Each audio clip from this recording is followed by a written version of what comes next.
Okay, good morning, everyone. Another week. So we're going to start off this morning with the Tai Chi Paradigm and followed by the 108. And as most of you know, they've pushed out our opening, I thought would have been yesterday, to the end of June. So that's just pretty disappointing that we can't actually run real classes until after probably June 28th. That's a Monday.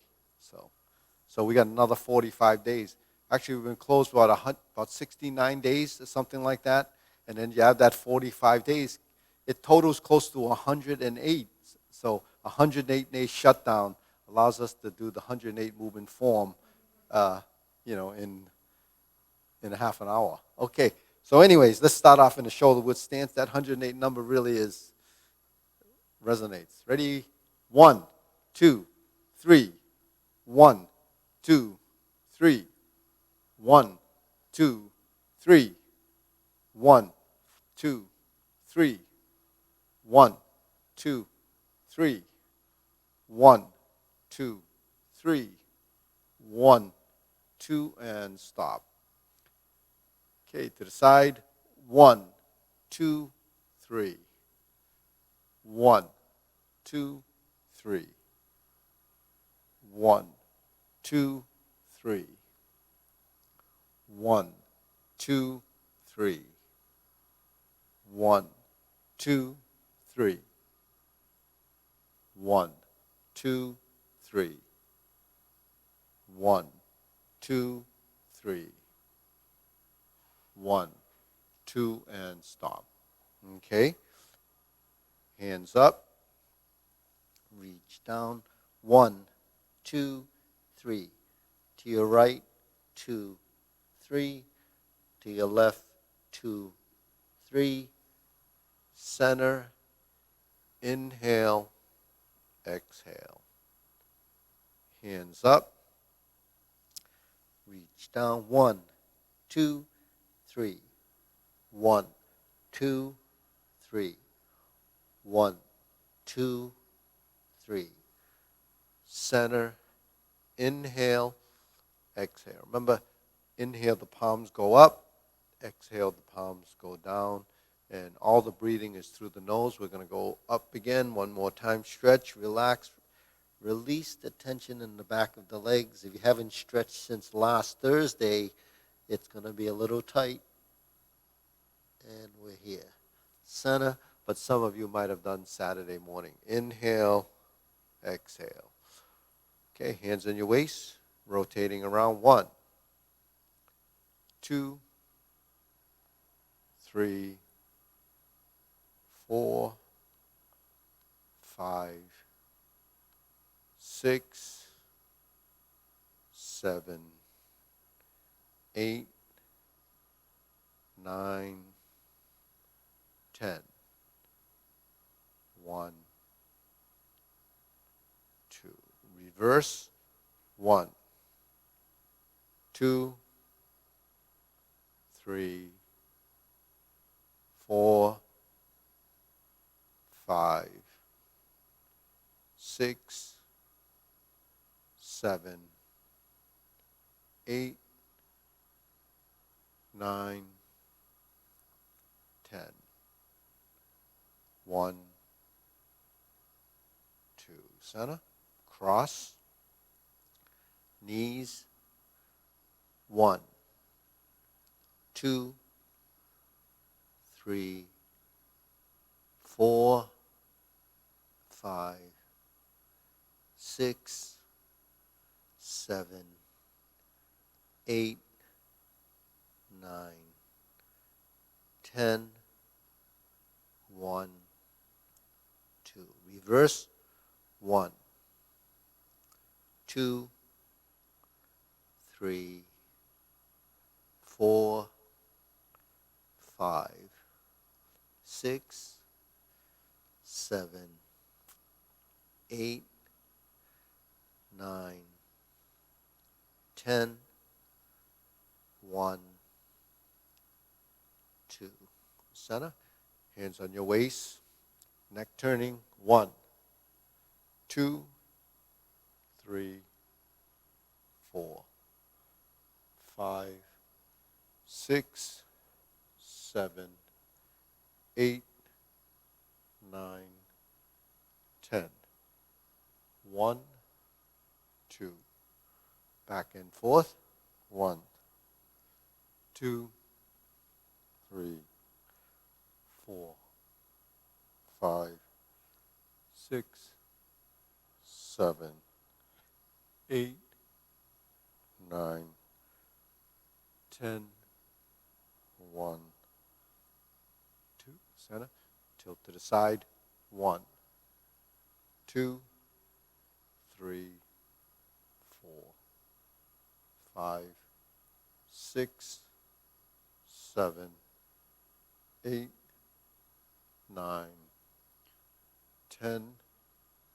1, 2. Center rotating. 1, 2, 3. Reverse. 1, 2, 3. Center. Hands up. Pull in. Inhale. Exhale. Inhale. Exhale. Inhale. Exhale. Okay. Spread your feet. Turn your shoulders. 1, 2, 3, 4, 5, 6, 7, 8, 9, 10. 1, 2, 3, 4, 5, 6, 7, 8, 9, 10. 1, 2, 3, 4, 5, 6, 7, 8, 9, 10. 1, 2, 3, and stop. Okay, turn this way, stretch it out.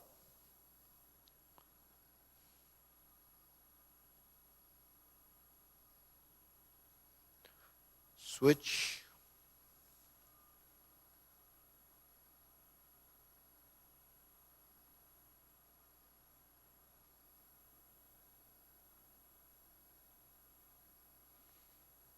Switch.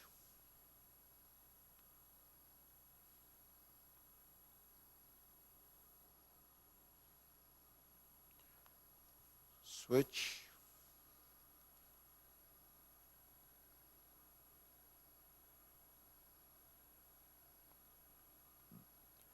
Switch.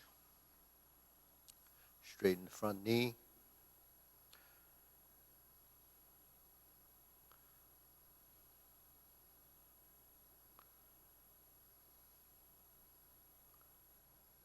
Switch. Stretch the other side. Relax. Fold from the hip. Reach down and release the tension in the back of the leg. Switch again.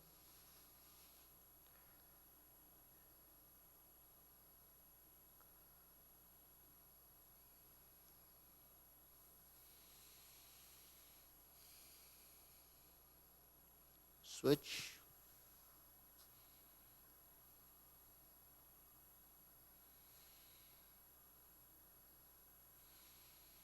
Go to center.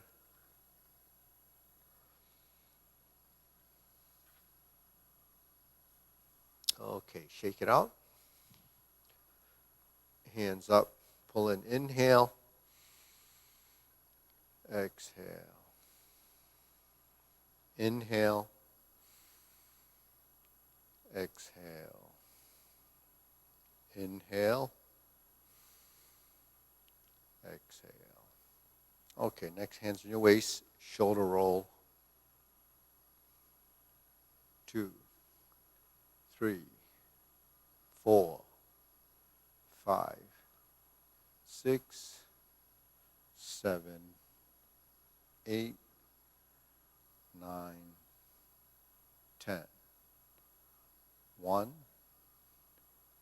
2. Center reverse. 1, 2, 3, 4, 5, 6, 7, 8, 9, 10, 1, and 2. Okay, center.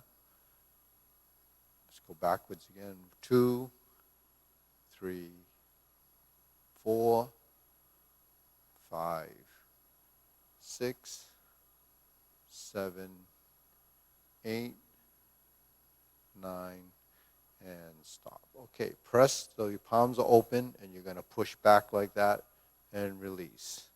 Press, release, exhale, inhale, exhale, inhale.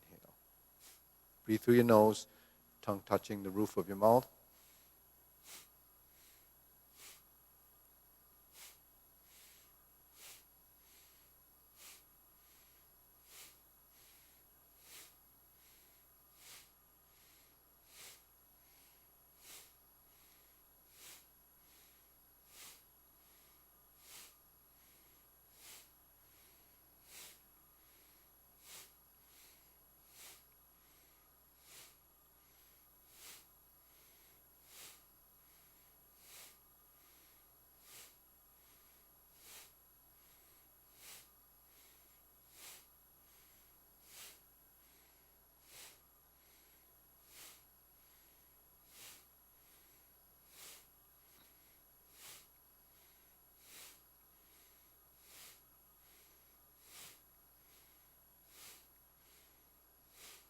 And stop.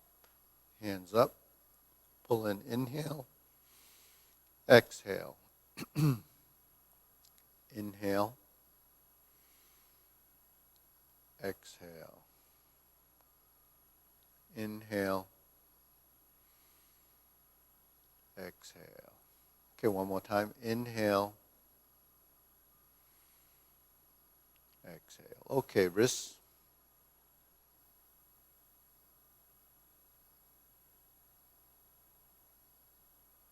So your elbows and knees are working together. We have the circles in the same frontal plane that's parallel to your chest. Okay.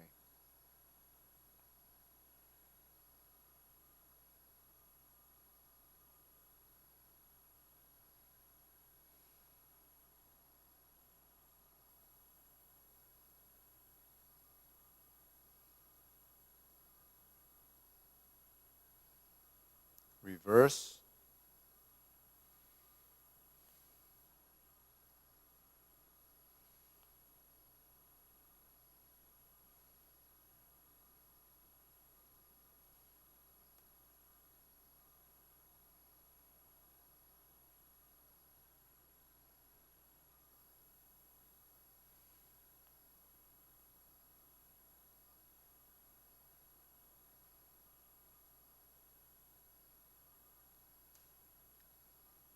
And center. Okay, palms down. There's a big circle going over the top. 1, 2, 3. Relax the shoulders. 2, 3. Parallel arms. 1, 2, 3. Reach up. 1, 2, 3. Let it go. 1, 2, 3. So increase the range of motion. 1, 2, 3. 1, 2, and stop. Okay, shake that out. Okay, we're going to work finding our center by shifting over. We've been doing this for a while. So we get the body swaying to one side. Let's bring it over, and you find that balance point.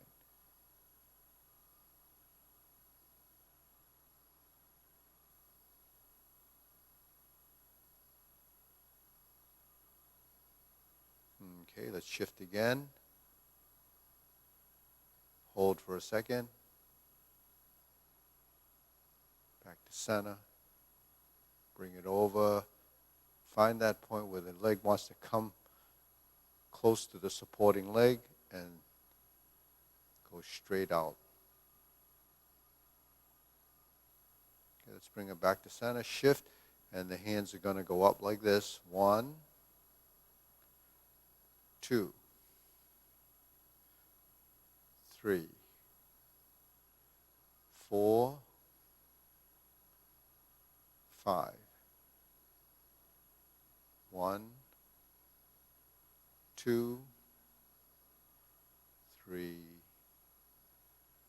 4, 5. Shift again. Let's pause and hold. Shift again. Lift, pause, and hold. Okay, shake that out.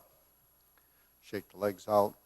Okay, I'm going to face this way, and we're going to do the alternating of the hands, and we're going to take a step with the right foot when the left hand goes out. 1, 2, 3. 1, 2, 3. 1, 2, swing.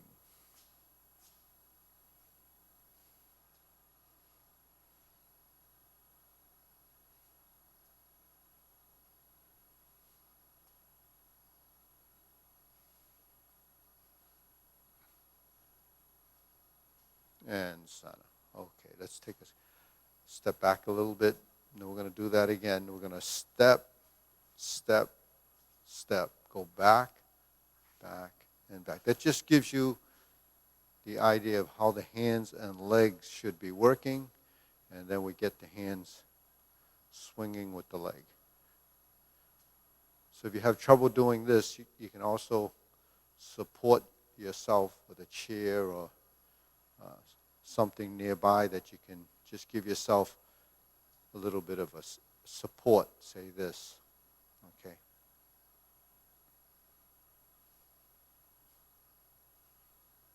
And center. Okay, now we're going to go this way, but we're going to be on the opposite side. Okay, so the hands and legs crisscross essentially through your center.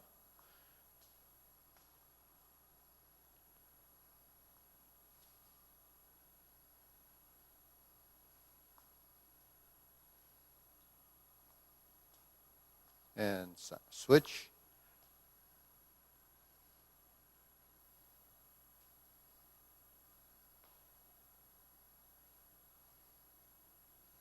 Relax the torso so it kind of gives with the movement. Okay, center. You see, if you check your weight, if you shift too much over, you're going to be here and you're going to have a little trouble. So you notice the supporting leg is in that vertical line and allows you to do that.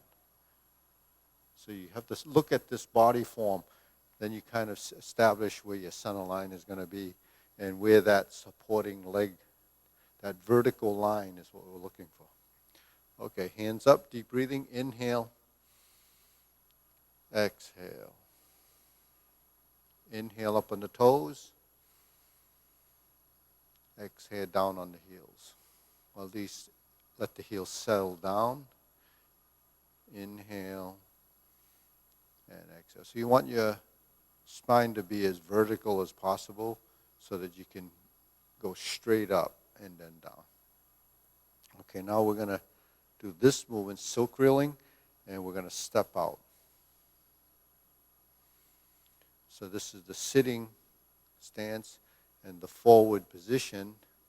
The sitting stance is if I pick the heel up or the toe up, that's the empty stance, and then we go forward. That's the archer stance or the leaning stance, and then we sit back like this and go forward. Now if I sit back and then I pull my feet in, that would be also an empty stance, but it's more like checking of the weight.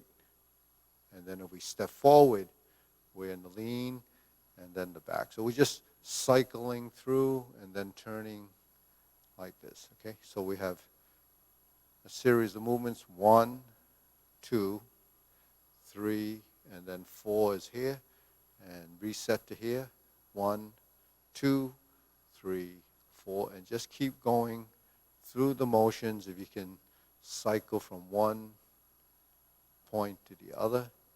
So you have these two hands, these positions here, shoulder and hip, and these two positions here. Okay, just work through those movements until you build that synchronization.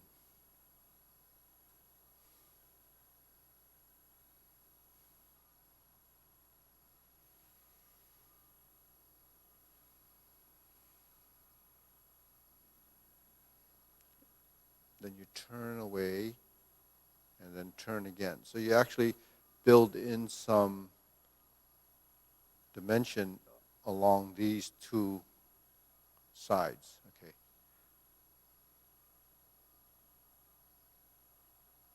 Okay, we're going to turn. Same thing applies. Without the legs, we're just doing this. With the legs, we should be going forward and back, forward and back. When we're back, we brought the foot to here. That would be holding the ball and then checking your weight. When we go forward and back. So if you're doing the 24 movement, essentially that is what is happening when we're here. Then we step out and then we're here. And then we're in this position, 1, 2, 3, 4, and 5. 1, 2, 3, 4, and 5. 1, 2, 3, 4, and 5. Now let's just keep cycling through, build that coordination.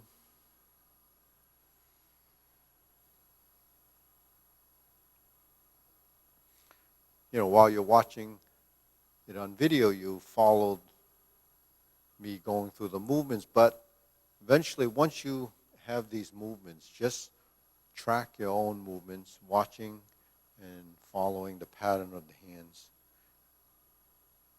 Because ultimately, if you're doing it on your own, you should be watching or at least following the hands with the eyes. So the eyes follow the hands, you build that hand-eye coordination. And the reason for watching with the eyes is then you start to recognize and track the movement, and you build the visuals of the movement. Then visualizing or the visualization of motion starts to become seeing that pattern. Okay, now we're going to cross the forearms and bring the foot that's on the outside forward. Okay, so these two are forward, and we're going to open and close.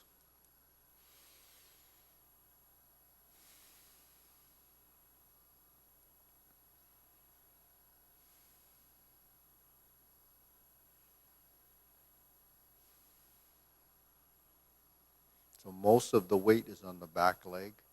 The front leg is loose, relaxed, and it kind of yields to the movement in the backside. In other words, the knees and the ankles and the hips are fairly relaxed on the front side. But you still have contact here, so there's a little bit of pressure there. Switch feet. Now you have this foot out, so this is the relationship here. 1, open and close.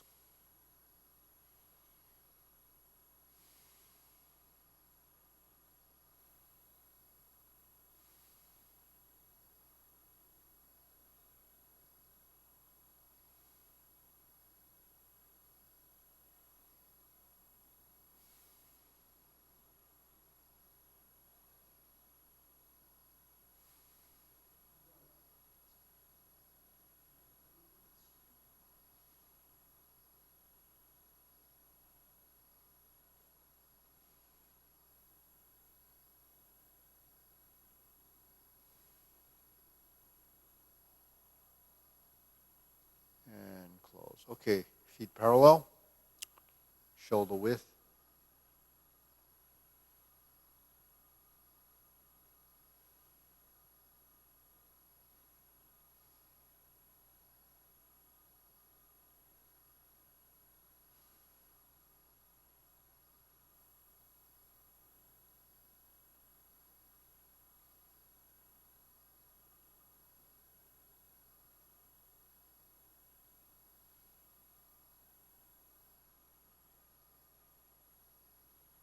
So this is preparation. It's the first movement in the form. It's a characteristic of most forms that open with this starting movement.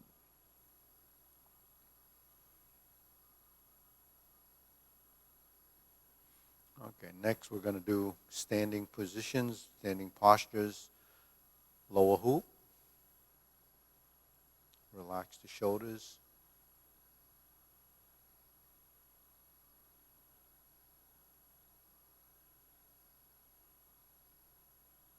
Clear your thoughts.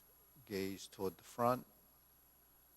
Keeping the spine straight. Knees are slightly bent, but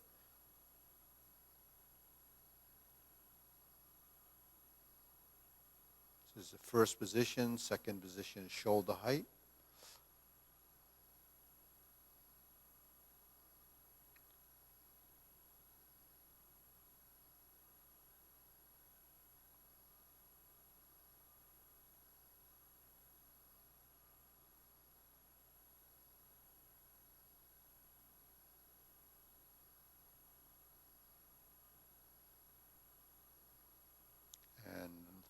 And third position.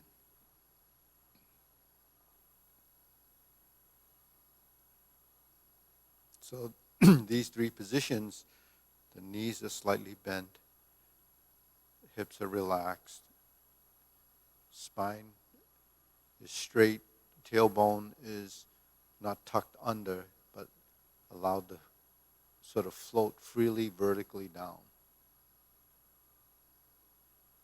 Okay, next, we're going to bring the hands along the side of the legs and lift the back and spine, chin tucked in slightly, but now the knees or the legs straighten out.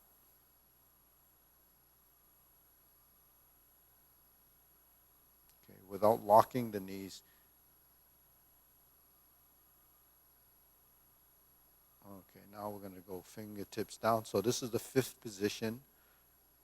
The last two are extended as if lifting from above. So you feel like you're lifting as if projecting the head upward.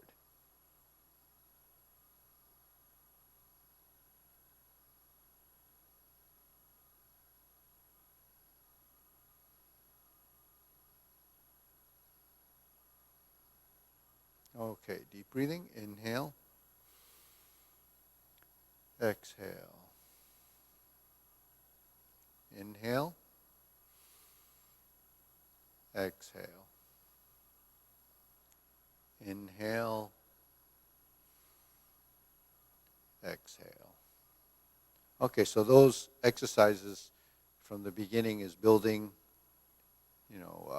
flexibility, range of motion. Also, learning to sort of work components, which include the geometry of position, twisting of the waist, and then we build some coordination, some integration of the body, such as the silk reeling exercises or the opening and closing where the body starts to build some integration and the relationship between how the two sides of the body work and how the upper and the lower body begin to tie together. So that gives you a format to practice and being conscious about how your body will start to move in space. And then once we finish those exercises, and the more you do those, the better, we move into some of the transitions and the posturing in the form, and that takes you into a sort of the realm of where movements start to really connect with the sequence that you're going to be learning, and it's called the Tai Chi Paradigm. There's 37 movements total in the form, and in that form there's about 16 postures that can be defined as individual units, and each one of those are named such as brush knee, grasp the sparrow's tail, raise the hand, stork flaps wings. These are all positions, and as we go through the form, I name those positions so you start to recognize where they fall into place. Okay, next we're going to do this position, hold the ball to diagonal flying. So diagonal flying, I went over this last class, and part the horse's mane have a slight difference in functionality, but in general, it kind of looks the same. So it's not something to really fuss about. It's just named in the form so you can identify where it happens. Okay, so this is the position. That's your final position. And this is called diagonal flying. Okay, so the diagonal flying happens in the beginning of the form, and then when we get near the end of the form, we're going to see where part the horse's mane falls into place, and that's kind of connected to Jade Lady where it's shuttle. Now I'm going to switch the other side. So we do both sides here, diagonal flying, just to build the coordination, but also sort of the visual recognition of a position. So when we learn, we really mimic the movement. We have this ability to mimic movement. The old saying, monkey see, monkey do. It's kind of, you just copy the movement because we have this capacity in the brain to mirror movement. And typically that's how we learn. You copy someone that's leading you. The infants do the same thing right in the beginning. They copy what the parent is teaching or the mom is teaching. Should you put the cup to the mouth? Did you, it's just learning and through gesturing. Okay, so this is really creating a posture through gesturing and allowing you to mimic the movement. Now, as you advance and you progress, all the things I talk about eventually start to make sense, because when we're first doing movement, we're just copying and not really paying too much attention to what you're hearing.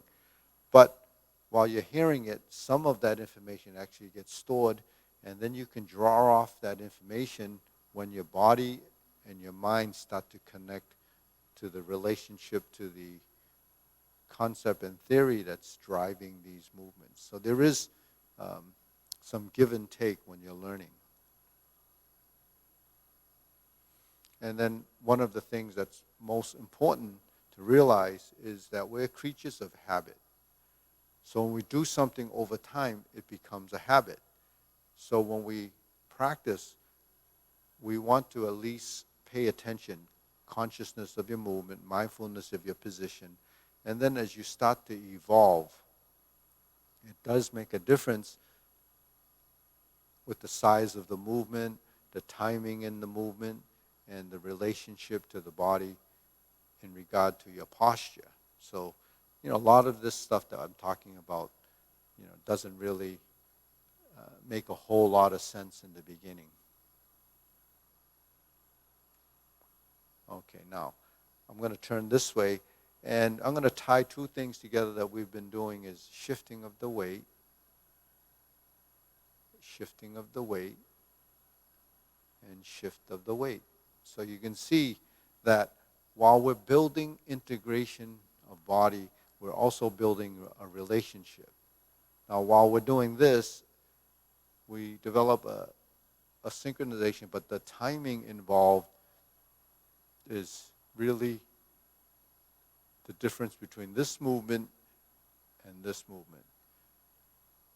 So you can see that it's an offset timing, and then when the hand goes this way, because I'm bringing gradually some weight over to the other side, as you start to shift, you can find your balance point.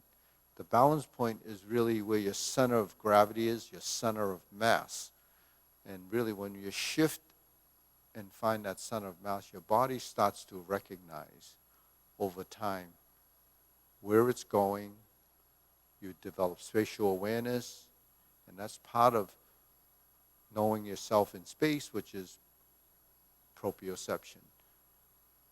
You know yourself in space, and then you regulate and control the speed of the movement and the timing in the movement, and it builds this concept. So movement is kinetic. You're moving in a specific way. So that's the cloud hands, and as we practice it over and over again, eventually it becomes a habit. Now, habits can be good, habits can be bad. So depending on, how long you do something and how deeply ingrained that mistake is, or whichever it is, or the correctness will actually slowly build over time. And the correctness and the fault of the movement will be determined by your understanding, really. So as you evolve and the understanding increases and improves, then it allows you to make those modifications based on the theory, the principle, and the guideline of those movements. So those guidelines are something that isn't very clear or is not very understood in the body's mechanics in the beginning. So you have to kind of let the body go through the process and then begin to understand and make those adjustments relative to the understanding of what the mind has been telling it. So, and what your mind is telling it is what you're taking in as, verbal guidelines or information. So that's cloud hands, and then we move on to, say, the carry tiger to the mountain. So we're going to go to lower hoop, upper hoop, all the way up here, and palms out. We cross the forearms, and then we lower. So this is fairly easy to track because why? Because the hands are moving as a pair. And it's very simple to move when hands are moving in pairs because your brain really works better like that. It sees that this wants to do the same thing on both sides, so it's easy for you to track. Once the hands start to go through sort of the combination of movements, then it gets a little bit more tricky to do. So this is lower hoop, shoulder height, eye level, palms out. Okay. Stork flaps wings is like this position. As I mentioned before, cross hands. Okay, and lower. So a lot of these movements are pretty self-explanatory. Cross the hands really means cross the forearms. So there's different places where they cross. It could be here, could be here, and it could be here, where we have, like in the long form, the 108 movement form, we have a cross hand position here, and we have it when we cross hands here, when we do the carry tiger to the mountain, and then when we open like this, or cross like this to do this, they're just finding a center point to start and then work off of that. Say, for instance, we do this later on, we're going to do this. This is fan through the back. You start from a cross hand, and you go to the hoop and horizontal elbow positions, or the elbow out position. Okay, so you can see how everything is kind of comprised or made up of these, the same circles, essentially, but in different spaces and in different sizes, depending on where the center of those circles are. So it's all really more of an understanding than anything. So your body will eventually decipher all of this information and kind of sort out the sizes of the circle, where it pivots from. All of this is really tied to the manipulation of your skeletal structure and the different pivot points that create the arcs and the curves and the circles. So when we're here, this is actually an arc, and a circle, you see. So circles can go clockwise and counterclockwise. So it just is defining a space and a direction of movement.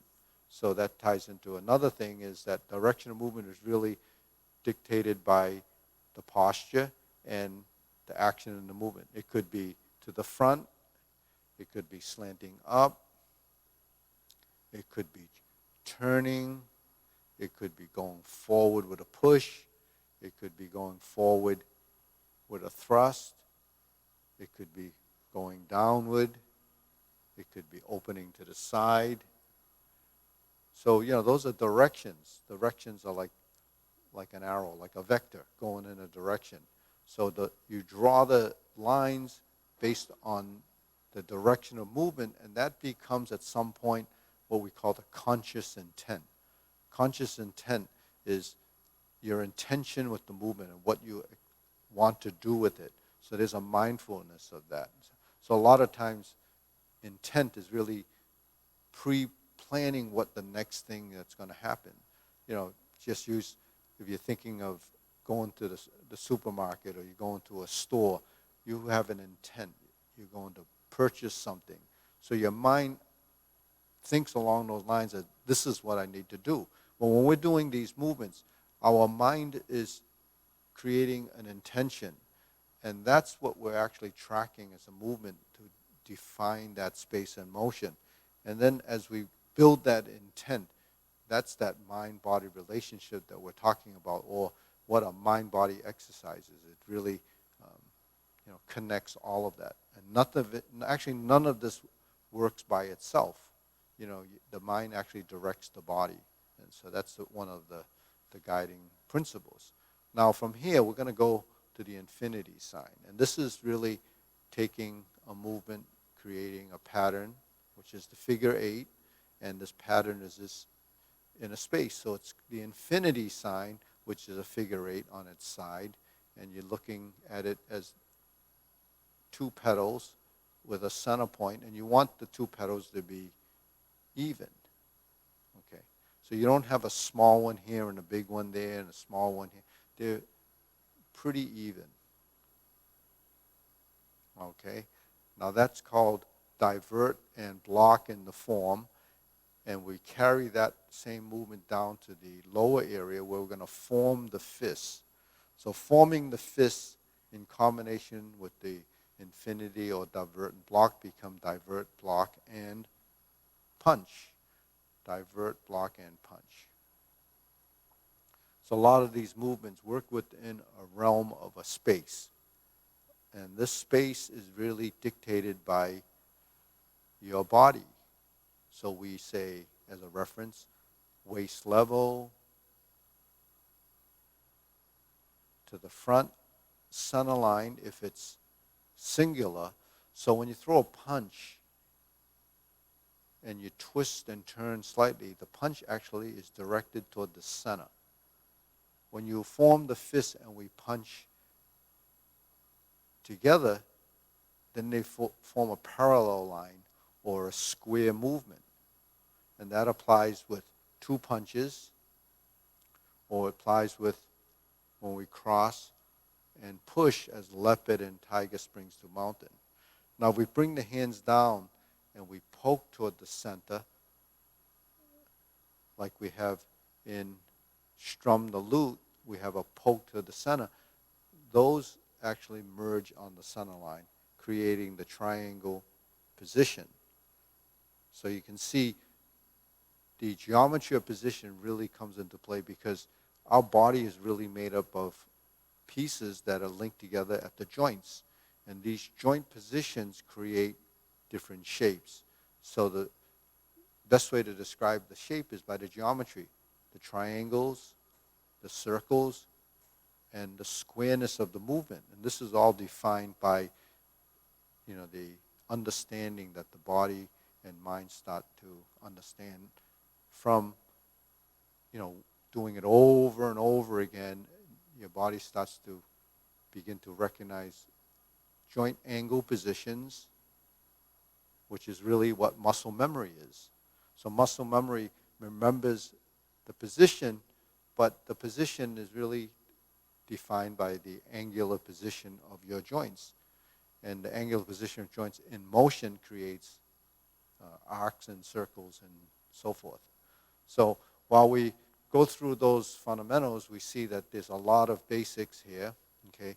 Now once we've gone through all of those, we go back to the triangle, and this is strum the lute. So strum the lute is simply a triangle on your center line, and we separate the hands. So we have to look at the line that bisects your body to have 2 hemispheres that you're dealing with. You have a right and left side. Okay, so that's called strum the lute. If you're looking from the side position, you will see that the hand is directly in front of the nose. that's on your center line, and the other hand is alongside or beside the elbow. Okay. So you see the position. Now, if I take this position with the front hand in front and taking the elbow to the side, that's your thumbs up position, and this kind of creates a position for us to alternate the shoulders with the two palms connected face to face. Okay. So what do you mean by face to face? Well, the palm, this is the face of your palm.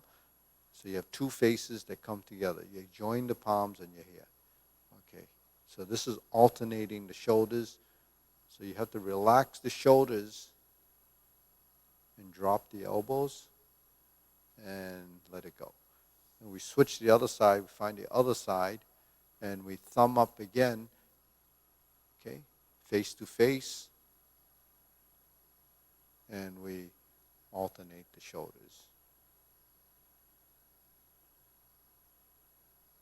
Okay, next, once we have done a few of those, that's part of a transition, but it's also part of beginning style, and it's taking you to the opposite side. If we were to do the reversal, well, really, this is a sequence that takes us into a different position or different space. Now, we put the palms together from, say, if we're here, just extends out. But if we just lift up and bring it up to here, then we just find that center as a guideline, and we turn. So this is draw the bow. And you turn and draw the bow. So we do a lot of turning and twisting, mainly because the waist, the shoulders, and so forth have to turn laterally across to face a direction.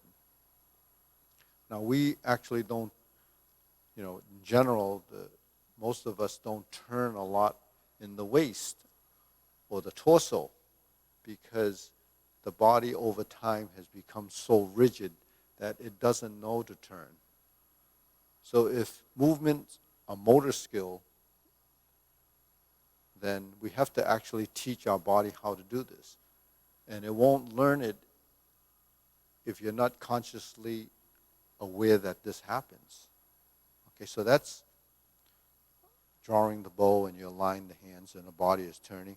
Now we're going to spread the feet, and we're going to lift up like that cross hand position we talked about earlier, and we lift up and turn out and turn to the side. So it's just a bigger circle that's going about forehead height. That's probably the biggest of the arcs. Some styles actually go maybe over the head, but for us, this is as far as you need to go. So this is the forehead becomes pretty consistent as far as the upper position. We don't really need to do too many movements with the circle above the forehead. Because once you go above the forehead, then it starts to expand and it starts to get excessively big. Okay, so this is just a guideline, but use it as your reference. That forehead height is a reference. Okay. Next, we're going to close the feet up, go right up through the center, and go above the head. So we're going way up to increase the range of motion and to build some flexibility in here, and also releasing and relaxing so that you have that increased range of motion. And we want to work this whole area here, because this is where there's a lot of tension and a lot of resistance to movement above your head or above a certain height. The tendency when the shoulder is tight is to not allow you to go, and then really it's letting go of this whole sort of shoulder girdle area, so that all of these little bones in here that allow you to do this become free to move. The resistance, the conflict of movement is when this, as soon as you start to do this, it tenses, and then the rest of the arm doesn't want to go up. So what you end up doing is forcing it, and then there's where the injuries happen. So learning to release and let go of the shoulder is important. So we were to hang like this when we were hanging off a jungle gym bar. There's really a position where you just kind of hang, right? So this is how far your shoulders would go if you released and then have some enough tension so that you could actually carry your weight. Most of us wouldn't hang on the bar like this because the shoulder is not in a great position. Although when people do bench pressing, they might be out wide like that, but that's to develop muscle groups to sort of build that muscle tissue so it changes the sort of configuration of the body. But this is not actually the natural position. This is the natural position. So what we're building is naturalness of motion and understanding how the body should be used. And as we age, prevention of age-related degeneration is learn to move our body the way it's designed so that we don't have as much conflict in how the joints are being manipulated to create whatever it is, whether it's a task or even walking or balancing. We have to manipulate these joints in order to find the position so that it can support yourself without sort of any erroneous tension or excessiveness in the muscular position. Because once you're out of position, the only thing to compensate for that is more strength. And, so that becomes counterproductive.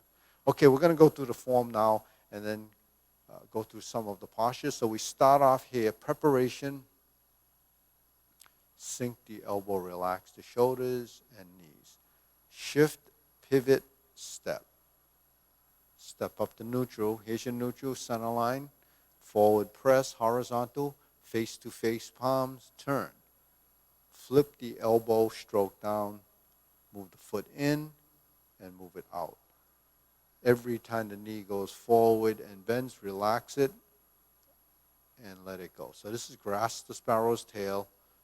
Hook your wrists, check your weight, open the stance, single whip.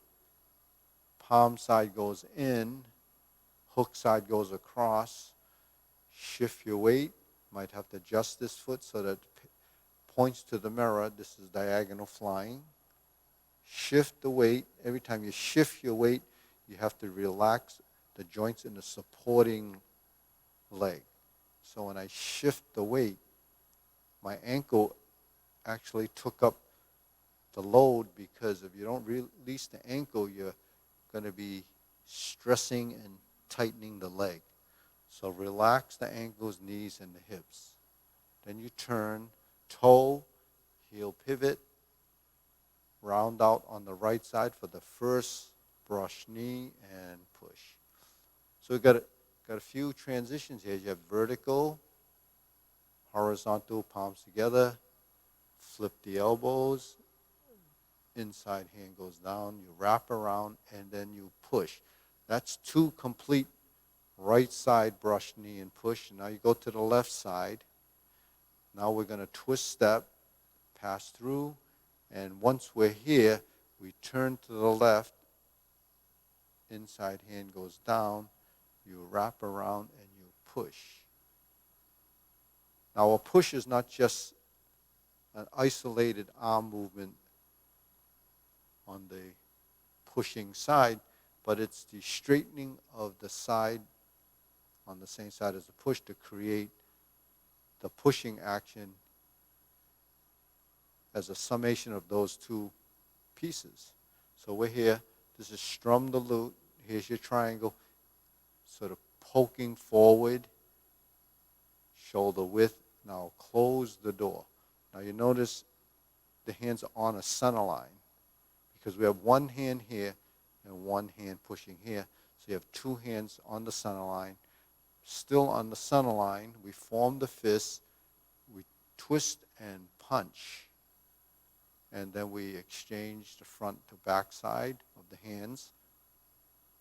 And you punch again. Now crossing the arms. Sit back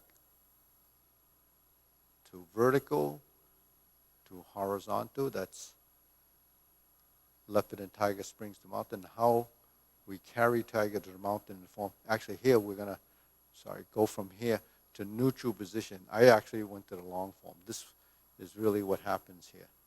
Okay, so after you push, you go to neutral and turn, fold the elbow, and slice out the fist under elbow.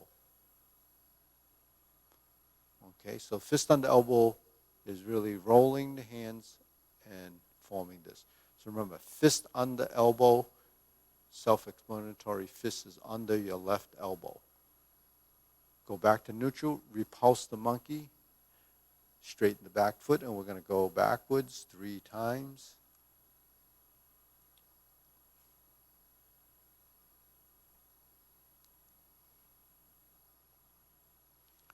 And each time you go backwards, you want to pass through your center and then reach behind. So that's retreating, so you're stepping backwards, and that's what that is. Right side, hold the ball, turn out, step up, lower the front foot, turn your shoulders, diagonal flying. Sit back, check your weight, lift the knee, insert the needle, step forward, and fan through the back. Turn. Stroke down, invert the hand, parry and punch. Form the fist and punch. Divert, block, and punch. Cross the arms, leopard and tiger springs to mountain. Bring the hands down. This is carry tiger to the mountain with the foot transition taking us to the rear corner. Sit back, cross the forearms. Your left arm is on the outside and the left arm goes up. So my left, your left, because even though you're looking at this, this is not mirror image when you're following the form. Pivot on the heel, check your weight, open the feet, spread the toes so you're in a single whip position with a horse stance. The palm side goes in, hook side goes across. Reverse the ball, diagonal flying with that slight pivot. Now we're going to turn. Stroke down, part the horse's mane, step up, stroke down, go to neutral. Neutral is a setup. The balls are set up, part the horse's mane. Now we cross corner, go to vertical, horizontal, palms face to face, vertical, turn. Now upper hoop, remember the forehead height is your guideline. Cross over, going forward, that's elbow out, vertical elbow down, turn, upper forehead height, and palm push toward the center. Okay, drop your elbows. So we hook your wrists and pivot around, going back to the front side. That comes back to check your weight. You go directly to the side, and we're back to single whip. The hand goes down, and then we pivot on the heel. We go to this parallel stance, and we tee out, and we turn. Pivot, pivot. Check your weight here. Change the hands, tee out, hook your wrists, open the stance, and we're back to here. Hold the ball across and level. Flip the hands over, adjust the feet. Here's a diagonal flying, or this is a position on the right side, which we don't have actually other than when we close the form. So there's the right side diagonal flying. Here's your closing position. Step back. Sit back. Cross. Level. And down. And relax. Okay, good. Deep breathing. So that's the sequence.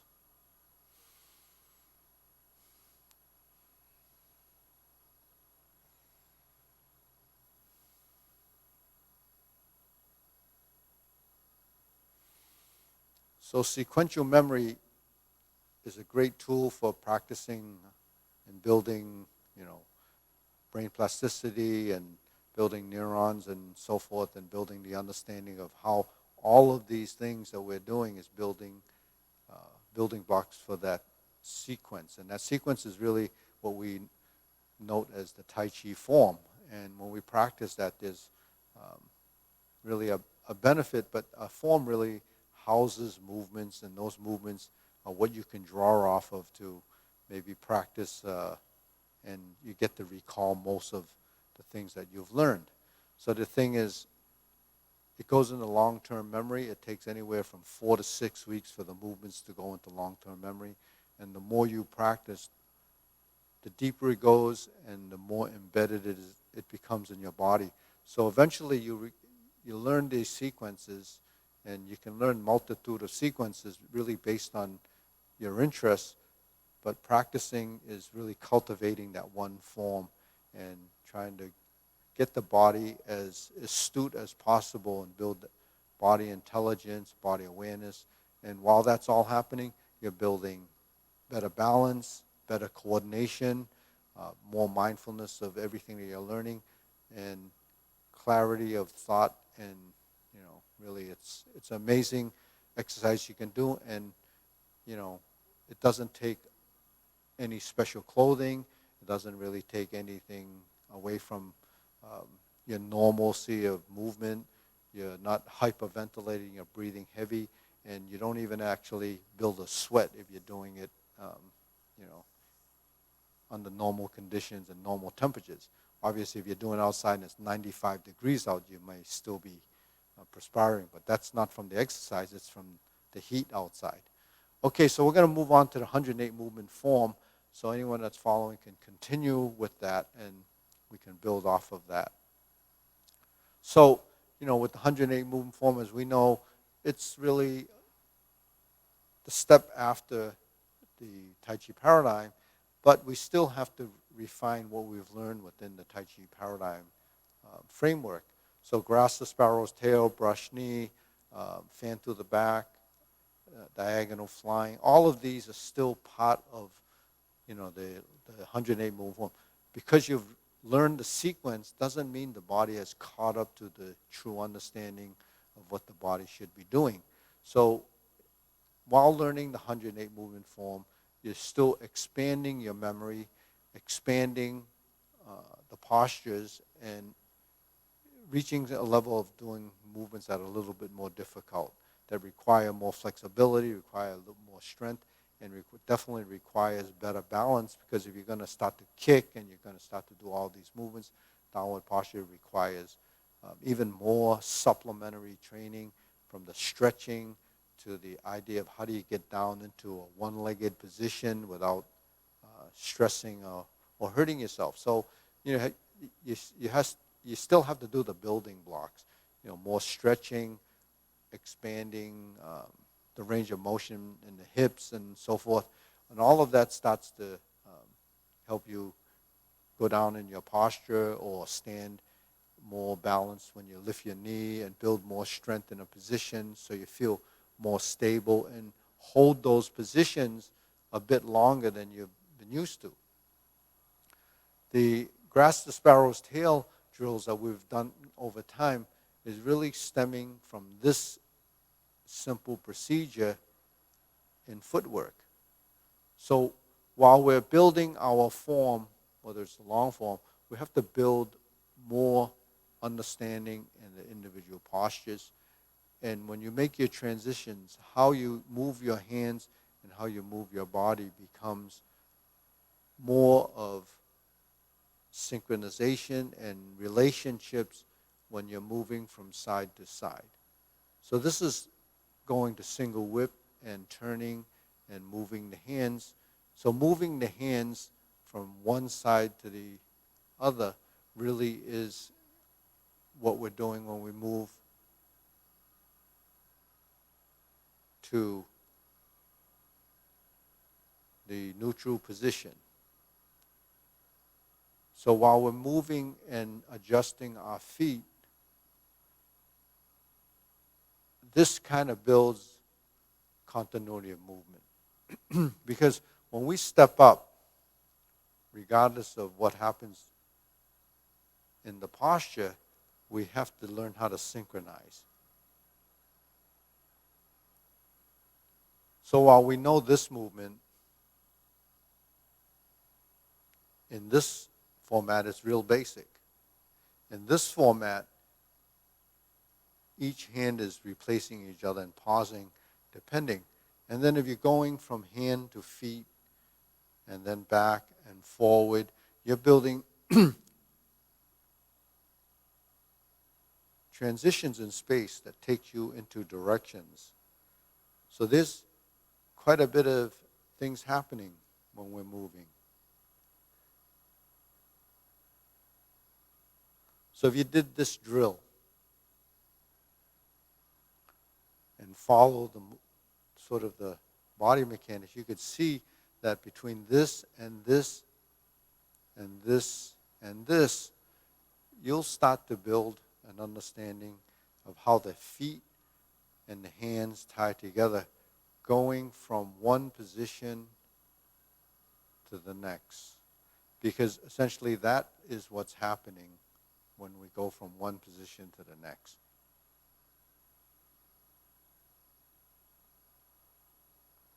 Right. So if I switch or I draw across, those are the two positions that happen most of the time. So even in the Tai Chi Paradigm, we finish the grassless sparrow's tail, we go like this and we add the footwork.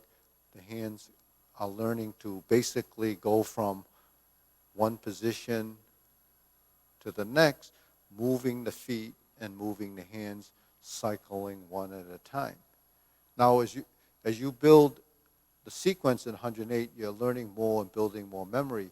But what happens to the movements that get sort of boggled down or has reached a threshold that doesn't go beyond this? So you have to kind of work through that to take sort of the corners out and to blend the movements so that your body will start to recognize the fluidity of the motion, because now you have integration of body where the hands and the legs are starting to move as a relationship. And that relationship is synchronization and the body knowing. So that side of knowing really evolves continuously, because while we all think we know it, we really don't have the body understanding that it's supposed to know it. So that transitions and the relationship in the body is something that really doesn't happen immediately, because it has to go through a process, and that process is rewiring your system and changing the timing mechanism that the body has. And it's not always something that happens immediately, because everyone's ability to get that wiring to fire at the right time, which means that program really are switches, and those switches have to be turned on and off based on the physical understanding. So when we're here and we turn, we end up in a single whip position. Now this is not what single whip should look like. It should be looking like this. So there is an idea of when we're doing this, when we move, that the foot already precedes the movement, right? So when we're here, grasp the sparrow's tail, we start to integrate and open and then draw, so that now all of it starts to tie together. So your end goal is to finish at the same time, and at the same time make a transition to get into the correct body form for that specific posture. So that's with the material that you already know. Because if you've finished the Tai Chi Paradigm and you're moving on to 108 movement form, your movement hasn't caught up to the level of understanding it should have. So it's sort of like going to the next stage, but yet not there yet. And then while you're doing that, you're building 2, 3, 4, 5, 6, 1, 2, 3. So breaking it down like you learn the early part of the form, at some point after you learn the 108 move 1, you have to begin to blend the movements.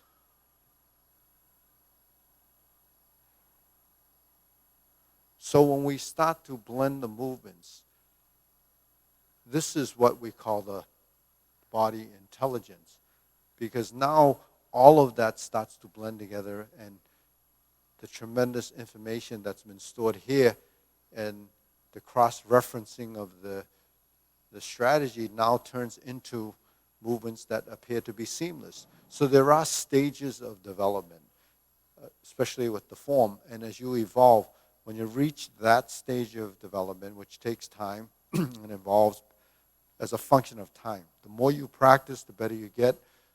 The more you practice, the more you understand. So to get to a level where you want to get the true benefit, will be, getting to a stage where your body is this seamless being. But the thing is, it does take time. And from stage 1, day 1, to, say, the middle of that stage, you would have progressed, incrementally throughout. So there's always progression. It's just, what's the end goal? There's really no definition for that end goal, because you really don't know how the capacity of the human body of what it can do. So while I still do this with you in class, I'm still evolving in a sense that all of the things I'm talking about still has to be, developed and heightened, because I'm still struggling with that same understanding that you would be struggling at your stage of development. So that's something that's pretty interesting, because even if you get halfway through it, you're going to be such a coordinated being, and as far as prevention of age-related degeneration, you're not going to worry about falling. You're not going to be worrying about whether you walk right or not, because you've already got to a stage where all of those become irrelevant. I don't actually worry about if I'm going to be tripping or stumbling. It's just not something that it's in my forefront of my mind. Whereas today, most of the people that are in their 60s, constantly hearing that when you're 60, you're going to be falling down, and 75% of people that are 60 fall down. You're going to be like struggling with that because you don't know how to prevent it. So part of the prevention is doing this type of an exercise. And if you do this, I guarantee your balance and agility will improve. And it's just part of the course of doing it. So with that said, I'm going to actually, we just did a drill, so if you can follow that or review that, you could see what that would help you benefit is, from the transition from grass to sparrows to a single. That's just a basic routine that you can do to improve your skill, and that just happens with everything else that you do. Brush knee is the same thing. I did that last time, I think, when we're doing the brush knee movement. We go like this, and we go back to neutral, and we turn. If you add a couple of these things here, which is really strumming the lute, you begin to see where the fluidness of movement start to become part of your movement. So when we move, and we move, and we move, as long as you keep it moving, and then you cap it off with the finishing movement, you will see that there's a hand and a leg and a hand and a leg relationship that will become part of that. So why is that a little bit difficult for most people? First reason is this isn't programmed in the system long enough for a new person. The second thing is the footwork. And when you're doing footwork, it has to be something that you're not thinking about, because it has to be formatted. So it has to become a habit. It comes out automatically. So it no longer requires thought. So that's the process that happens. When you learn movement, it passes through the learning phase into a motor skill that's in your subconscious, and then it just happens. But then the relationship in the body has to go through that same process. So it's doing multitasking that you can do over time. So multitasking is holding something here, writing over here, looking over there, thinking. Those are all subconscious behaviors that you've learned over time. So when you take those combination of things, taking those things that I just mentioned, you can realize that most of us can do that. It's like driving a car. You can turn the radio on, hold your steering wheel, look over there, do that, step on the gas, and do. So those are multitasks built on, motor skill that's turned into reflex action. So this is exactly what happens when we're doing Tai Chi. What's the benefit of that is that we're functional. So when we're walking, we're talking and moving, we're always aware of what's going on in the body. So that's developing the sixth sense. That's what proprioception is. It's a form of that sixth sense that we're talking about. So, if you reach a level of that just through this simple practice, you can imagine that you don't have to worry about the quality of your life in regard to these type of things. I mean, there's other things that affect quality of life, but for mobility and balance and so forth, if you take that out of the formula, then things are going to be a lot, easier for you. Okay, now, so we're going to go through the form preparation. In fact, we'll go through the whole thing if we can make it through within the time frame.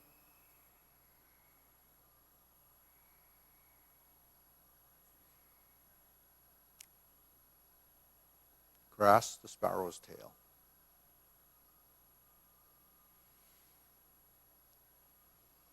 Single whip.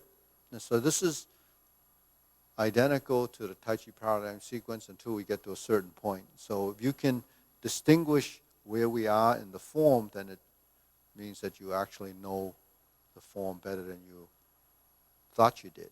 So this is stork flaps wings, and we turn brush knee 4 times. Now the idea of building seamless movement still has to be complete in the posture and not shortcutting your movement and abbreviating any of the complete transitions, because then you're starting to compromise the technique.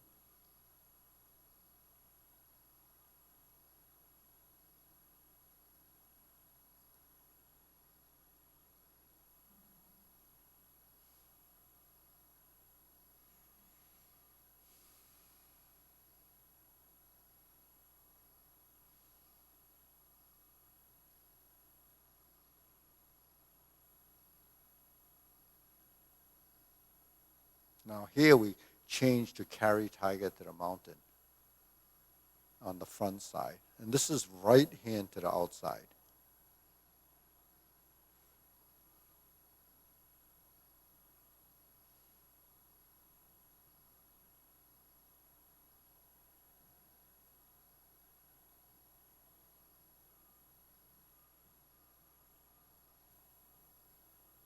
So these are the obliques. They're in the corners. So this is an oblique single whip. Then we turn to fist under elbow.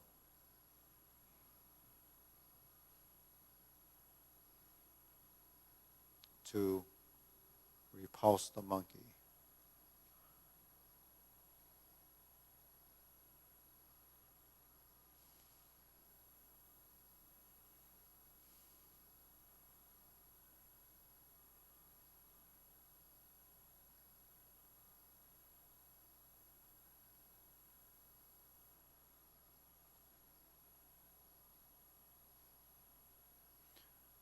Now we're going to change carry tiger to mount with a twist, and we lift up, and we're going to balance, and we're going to open the stance, and then step down, hold the ball, and resume.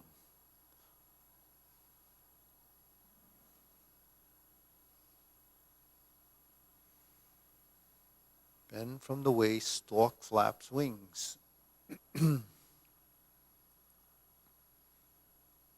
Brush knee 1 time and insert the needle.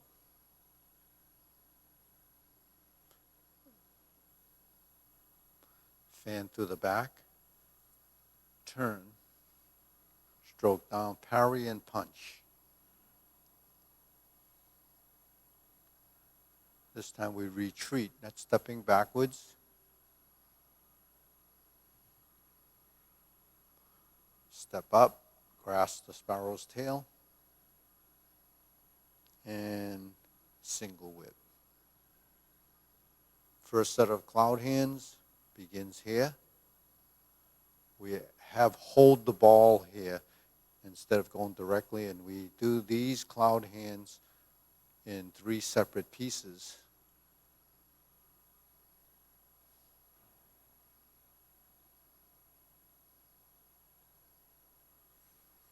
Remember, form is really housing movements, but it's also for training. The form is a training tool to develop your transitions and the mapping of your movement to show you the difference and the connection to the different postures as you go through the form, varying the different techniques. So these are your 2 instep kicks. And then you turn, left heel kick, oops, hold it out, and then you have your 2 brush knee, right and left sides, to a planting punch. So this looks like an insert needles kind of, but it's actually a punch. Okay, so it goes down like that. And you turn, this is your same parry and punch, the back fist. Here's your beat the tiger movement, setting up like the 4th kick. We've talked about that before. And you cross behind. And once you open the stance, you turn to the rear corner, 180 degree. You make your fist, hold your position, lower hoop, cross arms, level elbow, heel kick, and 2 punches to the air. Cross, here's your potting leg, which is a crescent kick, opening, and you turn the pedal step 360, flip the hands, fold, elbows up, leg, hammer fist, and back fist. So just like parry and punch. Well, it is parry and punch. You step up and punch. Divert, block, and punch. Cross the arms, leopard, and tiger springs to mountain. Okay, then we're here. Carry tiger to the mountain, and we do the obliques again. So it's the second set of obliques. So obliques are really mapping out the corners. So mapping out is really the landscape of the form. It's a routine using the sort of the geography of this position, using the floor as your space. Now here we turn back to the front because we have our left to right side, now to the right side diagonal flying.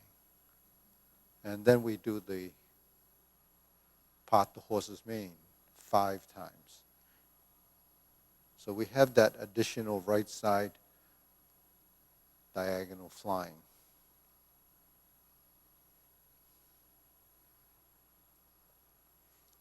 So here's 2 more to complete the part the horse's mane.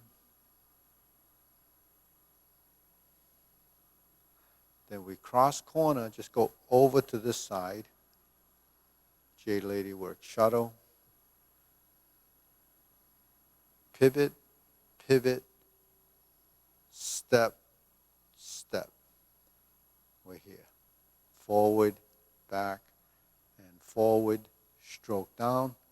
Part the horse's mane. Cross corner, so just look toward this direction. And we're here. 1, 2, 3, 4. Turn, turn. 1, 2, 3, 4, 5. grasp the sparrow's tail.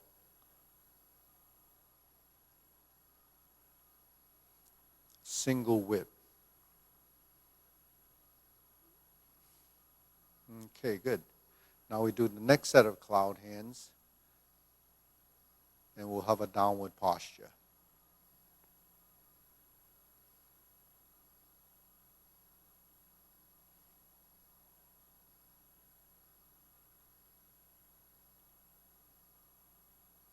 And we're here. Hook your wrists. Okay, so last week we went over the downward posture quite a bit with the neutral position. Snake sticks out tongue. Invert the hand. Turn it back down. Draw down. Come straight up as you cross your wrists, okay, to this position. Then we lift and separate the hands and lift the knee. Press down, poke toward the center. This is here. And you kick at the same time. And you pass through center. Then you reverse the hands and repulse the monkey. So this is where repulse the monkey begins. And the big repeat, the sequence, from fist under elbow, it's the same sequence. So the long form, once you've gotten to this position, really takes you from some steps in the 60s to somewhere in the 90s. So there's not a whole lot of different movements when you get to this point. And here's another carry tiger to the mountain. And here's your opening of the stance until we go down. And here's step up and raise the hand. Bend from the waist, stork flaps wings, and we always have one brush knee before the insert needle. Different from Tai Chi Paradigm, we go right into diagonal flying. Fan through the back. Turn, we stroke down, and we're going to repeat this series with the difference of stepping forward to form the fist, to divert, block, and punch. And then we're going to step again. This is stepping up to grasp the sparrow's tail. Hook your wrists. So stepping up is called advancing. Retreating is stepping backwards. Okay? Then we have the next set, a third set of cloud hands. And we're going to get to a position in the form that begins the next phase of the form, which is the two sections that are repeated and then closes. So here we begin palm strikes face to the single lotus kick. Okay? And then we do the brush knee here. Okay, so without getting to the end of the form, I wanted to cover palm strikes face. So palm strikes face is this. So that's all it is. You know, there's been a question, you know, which way do you rotate the hands? Palm strikes face, high pat the horse, kind of go hand in hand, because when you're in the palm strikes face movement and you go like this in the kicks, you're creating that position. When you're in the palm strikes face here, is practicing what most of the internal systems call the changing of the palm. So the palm strikes face is a posture. That's this. How you get there and the technique involved there really varies slightly, whether it's reversing it like this or reversing it, because movements are in a sphere. So I will cover that more on Thursday, so stay tuned because we're running out of time. But I wanted to initially get you to realize palm strike face is just the palm in front of your face.